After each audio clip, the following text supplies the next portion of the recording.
Hello everyone. Today we will start exercise 1.4. Question number 1 is, without actually performing the long division, state whether the following rational numbers will have a terminating decimal expansion or a non terminating decimal expansion. मतलब जो हमें ये value जैसे first part में हमारे पास है 13/3125. अब ये कह रहे हैं कि इसको बिना डिवाइड किए हमें ये बताना है कि जो ये रैशनल नंबर है ये टर्मिनेटिंग होगा या फिर नॉन टर्मिनेटिंग होगा. अब जो 9th क्लास में क्वेश्चंस हमने इस टाइप के किए थे उसमें तो हम क्या करते थे कि इसको डिवाइड करके चेक करते थे कि अगर रिमाइंडर हमारा 0 है तो डेट मीन्स वो टर्मिनेटिंग हो गया, और अगर रिमाइंडर 0 नहीं है तो डेट मीन्स वो नॉन टर्मिनेटिंग होगा.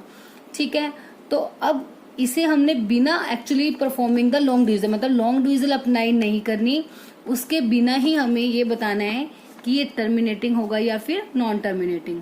अब इन क्वेश्चन को सॉल्व करने के लिए पहले हम ये थ्योरम 1.6 और 1.7 की स्टेटमेंट को समझेंगे. इससे इसी के बेस पर ये हमारा क्वेश्चन जो 1 है वो कंप्लीट सॉल्व होगा. क्या है question theorem number 1.6? Let x equals to p by q be a rational number. कि कोई भी एक रैशनल नंबर है, रैशनल नंबर में पता है p बाई क्यू के फॉर्म में होते हैं. ठीक है, मतलब ये बोल रहा है जो x मान लिया एक रैशनल नंबर है, such that the prime factorisation of q, जो क्यू मतलब जो डिनोमिनेटर में वैल्यू होगी उसकी फैक्टराइजेशन, प्राइम फैक्टराइजेशन अगर 2 की पावर n 5 की power m where n m are non negative integer, मतलब इस फॉर्म में होगी, उसके फैक्टर में 2, चाहे 2 होगा 5 होगा या फिर दोनों ही होंगे, तो उस केस में जो डेसिमल एक्सपेंशन होगी वो कैसी होगी? टर्मिनेट. पहले एक बार नेक्स्ट वाली पढ़ लेते, फिर आपको दोनों का डिफरेंस भी बताऊंगी क्या है इसमें, क्या इसको हमने कैसे करके देखना है, कैसे सॉल्व करने हैं इससे. अब नेक्स्ट क्या है? Let's x equals to p by q be a rational number such that the prime factorisation is of q is not of the form. इसमें क्या था कि इस फॉर्म में होगा 2 की n 5 की m, और इसमें कह रहे हैं इस फॉर्म में नहीं होगा. मतलब अगर 2 की n 5 की m की फॉर्म में होगा तो टर्मिनेटिंग होगी डेसिमल, अदरवाइज डेसिमल कैसी होगी? Non terminating. अब इसे समझते हैं, इसका मतलब क्या है. सपोज मान लो हमारे पास ये है जैसे 3/5. ठीक है, अब मुझे बिना डिवाइड किए बताना है ये टर्मिनेटिंग है या नॉन टर्मिनेटिंग. अब इन्होंने कहा है कि अगर जो डिनोमिनेटर है उसके फैक्टराइजेशन में 2 की n 5 की m ऐसे नंबर हो, मतलब जो फैक्टराइजेशन इसमें होगी उसमें 2 और 5 का होना जरूरी है. ठीक है, और अकेला अगर 2 आ गया तब भी, और अकेला 5 आ गया उस केस में भी दोनों ये क्या होंगे? टर्मिनेटिंग. वो ऐसा क्यों होगा? सपोज मैंने बोला n की वैल्यू 0, m की वैल्यू 1, तो 2 की पावर 0 इंटू 5 की 1. ठीक है, तो ये तो 1 बन गया इंटू 5 की 1, तो मतलब अगर फैक्टराइजेशन में 5 आ गया तब भी वो कैसा होगा? टर्मिनेटिंग. तो सिंपल सी आपको ये ध्यान रखना है कि जो भी हमें डिनोमिनेटर होगा हमारे पास उसके हमने फैक्टर्स बनाने हैं. सबसे पहले प्राइम फैक्टर्स क्या बनाने हैं उसके? हमें प्राइम फैक्टर्स. अगर प्राइम फैक्टर्स में 2 आ जाए, 5 आ जाए, या दोनों एक साथ आ जाए, बोथ 2 एंड 5, तो उन केसेस में तो कैसा होगा हमारा? Terminating decimal. ठीक है, कैसा डेसिमल होगा? टर्मिनेटिंग. बट ध्यान रखना 2 5 या तो 2 अकेला होगा या 5 अकेला होगा या दोनों एक साथ. इनके साथ कोई अनदर नंबर जैसे 3 ये मल्टीप्लाई में नहीं होना चाहिए. सिर्फ या तो 2, सिर्फ 5, या फिर आप चेक भी कर सकते हो. अब जैसे इसमें आ गया 3/5, अब ये 5 आ गया ना इसके डिनोमिनेटर में, तो डेट मीन से टर्मिनेटिंग है. चेक कर सकते हैं हम. 5 से डिवाइड करेंगे 0.0, 5 6 जा 30, हो गया ना फिनिश. ठीक है, ऐसी अगर यहाँ पे 3/2 ले लेती हूँ मैं, तब 2 से डिवाइड करना है 3 को, 2 1 जा 2, 0.0 और यहाँ 0 ली, 2 5 जा 10, ये भी फिनिश हो गया. ठीक है, तो इसलिए जब भी डिनोमिनेटर में 2 5 होंगे, या फिर दोनों एक साथ भी लेके दिखा देती हूँ मैं आपको, 2 और 5 मतलब कि 10, तो डायरेक्ट ही खत्म हो रहा है 0.3. तो इसलिए जब भी डिनोमिनेटर में ये वैल्यूज आ जाएं तो उस केस में कैसा हो जाएगा? टर्मिनेटिंग. और इसके अलावा कोई भी अनदर वैल्यू आ जाएगी तो वो क्या हो जाएगा? Non terminating. अब देखो जैसे क्वेश्चन 1 है, जैसे क्वेश्चन फर्स्ट पार्ट है हमारा 1 का, 13 बाय में 3125. तो सबसे पहले 3, 1, 2, 5 इसके हमें प्राइम फैक्टर्स करने हैं। फर्स्टली ये 2 की टेबल पे तो डिवाइड होगा नहीं, 3 पे चेक करने के लिए 5 + 2 7, 7 और 1 8 और 3 11 नहीं जाएगा, तो 5 से करते हैं अब। 5 6 ज़ा 30, 5 2 ज़ा 10, 5 5 ज़ा 25। फिर से 5 पे, 5 1 ज़ा 5, 5 2 ज़ा 10, 5 5 ज़ा 25, 5 2 ज़ा 10, 5 5 ज़ा 25, 5 5 ज़ा 25, 5 1 ज़ा 5। ठीक है, तो अब इसकी फैक्टराइजेशन क्या होगी? 13 बाय में 1 2 3 4 5, 5 टाइम है 5, तो बन गया ना 5 की m। जो ऊपर उसमें हमारे पास ये क्वेश्चन था कि 2 की n 5 की m में हो, n m कुछ भी हो सकते हैं। 1 2 मतलब पावर, जैसे यहाँ पे 5 की पावर कितनी आ गई 5, और ये तो 0, ये तो वैल्यू है ही नहीं। ठीक है, फॉर्म तो यही बन गई ना हमारी डिनोमिनेटर वाली, कि डिनोमिनेटर में 5 आ गया, कितनी बार भी आ जाए वो कोई मैटर नहीं है, चाहे एक ही बार आए, 2 बार 3 बार, कितनी टाइम भी रिपीट हो जाता है, इसलिए उसकी पावर हमने डिनोट किया m। m कोई भी इंटीजर हो सकता है। ठीक है, तो अब इसका मतलब कैसा डेसिमल हो गया ये? Terminating. So the decimal expansion is, so it's लिख देना, सो इट्स या given numbers decimal expansion is terminating, expansion is terminating. अच्छा, तो ये लाइन और मेंशन कर सकते हो। Now the denominator is of the form 2 की n 5 की m, therefore it's decimal expansion is terminating. अब नेक्स्ट क्या आ गया? 17/8। अब 8 के फैक्टर्स, 2 4 ज़ा 8, 2 2 ज़ा 4, 2 1 ज़ा 2, तो मतलब 17 बाय में 2 का क्यूब, तो ये भी किस फॉर्म में आ गई? 2 की n एंड 5 की m की फॉर्म में आ गई। सो decimal expansion is terminating, expansion is terminating. अब 455 इसके फैक्टर्स करेंगे। ठीक है, 5 9 ज़ा 45, 5 1 ज़ा 5। अब ये 7 की टेबल पे जाएगा, 7 1 ज़ा 7, 7 3 ज़ा 21, 13 1 ज़ा 13। तो अब इसकी डेसिमल एक्सपेंशन कैसी होगी? बिकॉज इसके जो डिनोमिनेटर में फैक्टर्स वो कैसे आ गए? 5 7 और 13। 5 तो है बट साथ में क्या इंक्लूड हो गए? 7 और 13। बट अगर डिनोमिनेटर में ओनली 2 या 5 ही होंगे तभी ये टर्मिनेटिंग होगी, अदरवाइज कैसी होगी? Non terminating. So now denominator is not of the form 2 की n 5 की m, इस फॉर्म में नहीं है। या फिर आप ऐसे लिख सकते हो, since its denominator also contains 7 and 13 as a factor, therefore its decimal expansion is not terminating। या तो आप ये राइट कर दो कि denominator is not of the form 2 की n 5 की m, या फिर ऐसा भी लिख सकते हो, since the factors in the denominator, factors of the denominator also contains 7 and 13 as a factor, so decimal expansion is, so its decimal expansion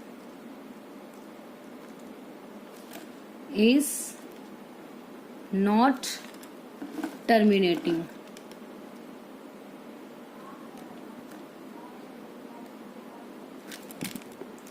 now next part is 15 by में 1600। अब इसमें भी क्या करेंगे? सबसे पहले 1600 के फैक्टर्स बनाएंगे।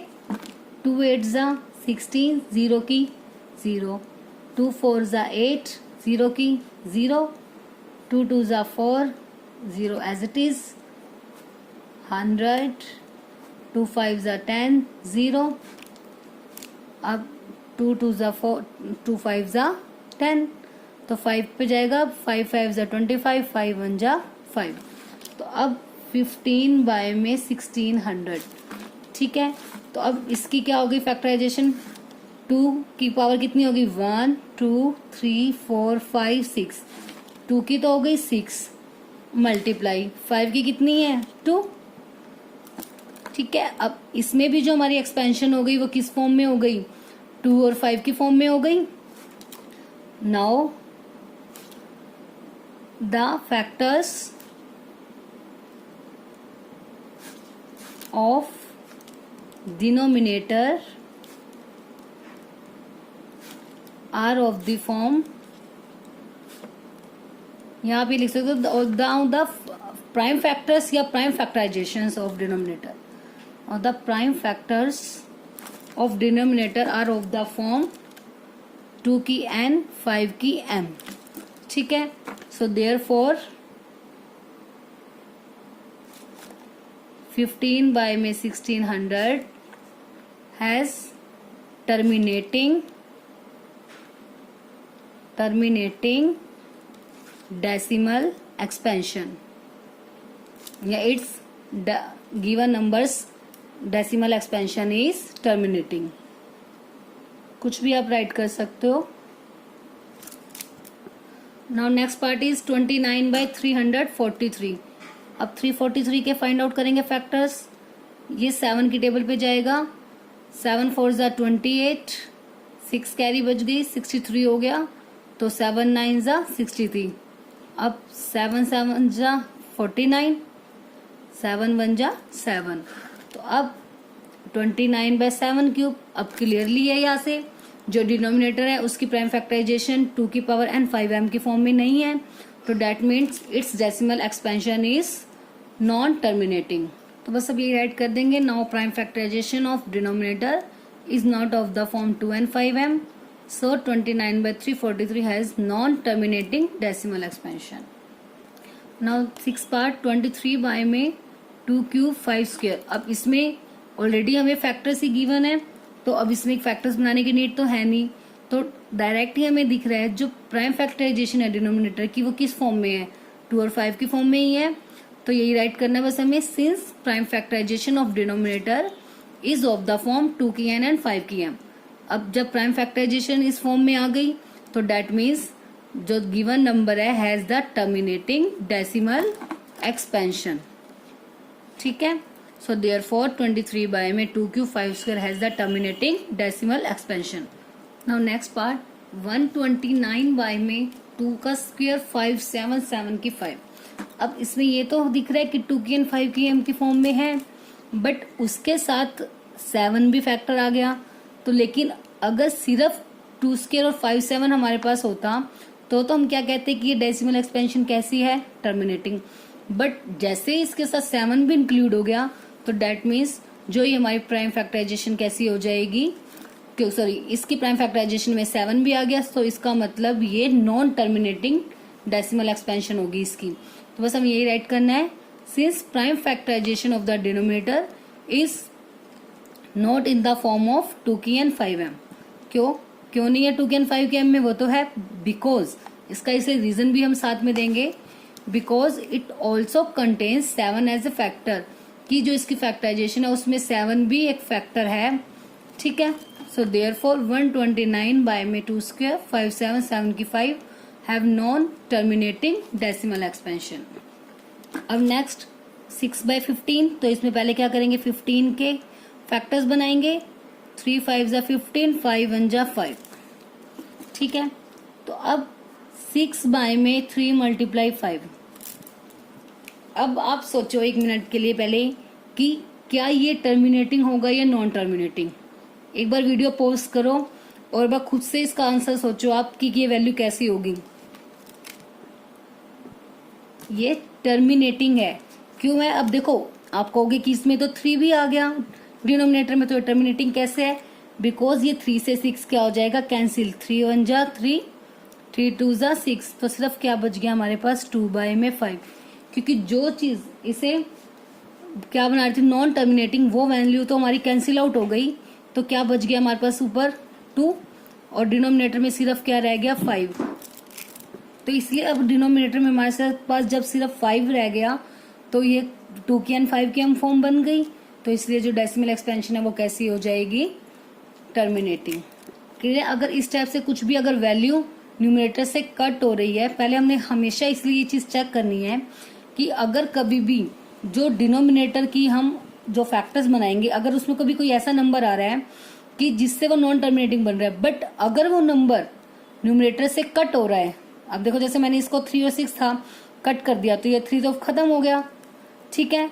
तो पहले हमें वो कट भी करना है। अब डायरेक्ट यहाँ से आंसर नहीं दे सकते कि ये कैसा है, नॉन टर्मिनेटिंग, नहीं, पहले हम उसे कट करेंगे। कट करने के बाद अगर मान लो हमारे पास ऐसा होता 6 बाय में 3 मल्टीप्लाई 3 मल्टीप्लाई 5, एक तो कैंसिल आउट हो जाता, बट उसके बाद भी स्टिल 1 अगर लेफ्ट रह जाता तब तो ये कैसी हो जाती, non terminating.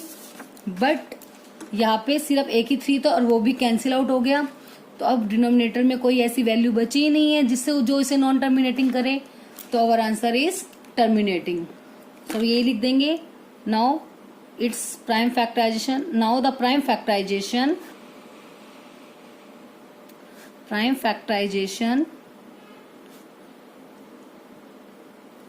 of denominator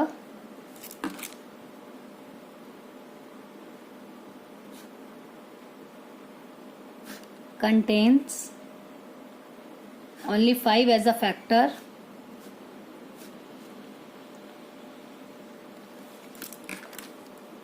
therefore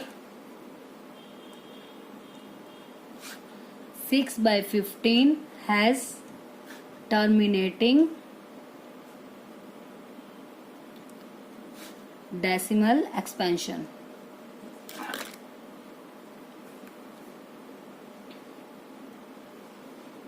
ठीक है।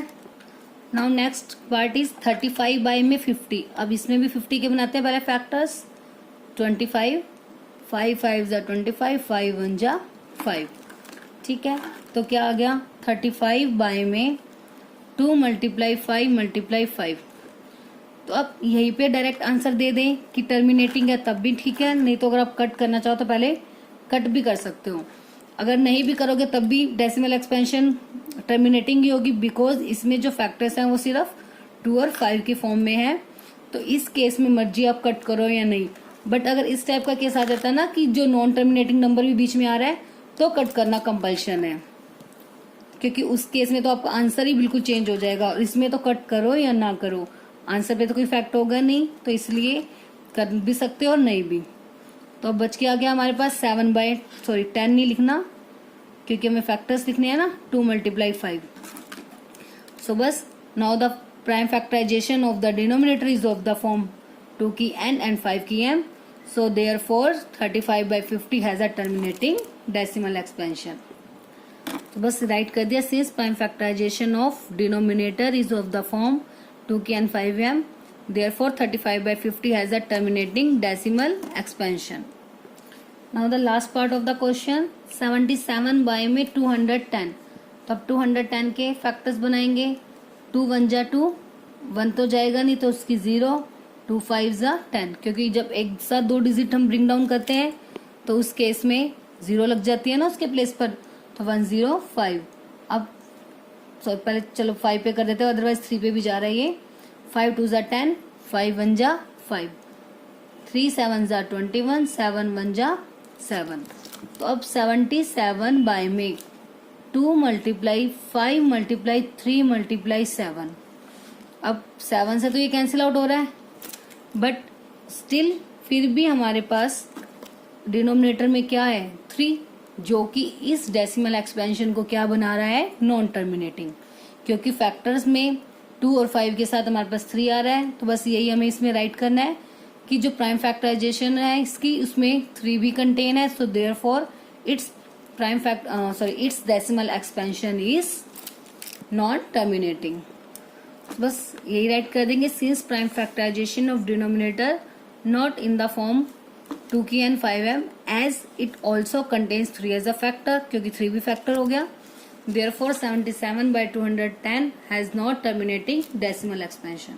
Now I will give you 2 questions. 42 by 210, 45 by में 2 क्यूब, 5 स्क्वायर 3 स्क्वायर। अब आपने इसमें ये बताना है कि इनमें से किसकी डेसिमल एक्सपेंशन टर्मिनेटिंग है या नॉन टर्मिनेटिंग, और इसका अपना आंसर आप कमेंट बॉक्स में राइट कर सकते हैं। आई होप सबको कंसेप्ट क्लियर होगा कि कब डेसिमल जो है टर्मिनेटिंग होता है और कब नॉन टर्मिनेटिंग। मैं फिर भी एक बार अगेन इसे एक्सप्लेन कर देती हूँ कि जब भी हमारे पास इस टाइप का कोई भी क्वेश्चन आए कि विदाउट लॉन्ग डिवीजन हमें ये बताना होगा कि कोई भी रैशनल नंबर टर्मिनेटिंग है या नहीं है, तो उसके लिए बस सिंपल जो डिनोमिनेटर होता है उसके हमें फैक्टर्स बनाने हैं। अगर वो फैक्टर्स 2 की n और 5 की m के फॉर्म में आते हैं तो then the decimal is terminating, otherwise the decimal is non terminating. And non terminating and repeating मतलब जब भी 2 की n और 5 की m के फॉर्म में नहीं होगा, मतलब जब भी डेसिमल नॉन टर्मिनेटिंग होगा, इसका मतलब साथ में उसके रिपीटिंग भी होगा। ठीक है, जैसे हमारे फर्स्ट क्वेश्चन में तो 5 की 5 इसी टाइप का ही आया था फॉर्म में, 2 की n 5 की m, तो डायरेक्ट हमने बोल दिया था कि एक्सपेंशन कैसा है, टर्मिनेटिंग। और जैसे थर्ड में 2 की n और 5 की m के फॉर्म में नहीं था, उसके अलावा 7 और 13 आ गए थे, तो इस केस में डेसिमल एक्सपेंशन कैसा होगा, नॉन टर्मिनेटिंग। सॉरी, आप एक चीज और लिखनी है, नॉन टर्मिनेटिंग एंड रिपीटिंग। आज सब में आपको रिपीटिंग भी मेंशन करना है। आई थिंक मैंने किसी में भी राइट नहीं किया, तो आपने सब में ये भी राइट करना है कि जो डेसिमल एक्सपेंशन है वो नॉन टर्मिनेटिंग एंड रिपीटिंग। क्योंकि जो क्वेश्चन था हमारे पास वो यही था कि कौन सा रैशनल नंबर टर्मिनेटिंग है और किस टाइप का decimal expansion non terminating and repeating होगा। सो सॉरी, मैंने किसी में भी शायद रिपीटिंग राइट नहीं किया है, तो आप राइट कर लोगे कि अगर 2 की n और 5 की m की फॉर्म में तो टर्मिनेटिंग है। टर्मिनेटिंग मतलब नो सिंपल लिखना है टर्मिनेटिंग, और जब नॉन टर्मिनेटिंग आएगा उसमें नॉन टर्मिनेटिंग के साथ साथ रिपीटिंग भी आपको मेंशन करना है। अगर किसी भी स्टूडेंट को कोई कंसेप्ट क्लियर ना हुआ हो देन आप उस अपने कमेंट बॉक्स में उसे राइट कर सकते हो। I will give my best to solve your problem. Thank you.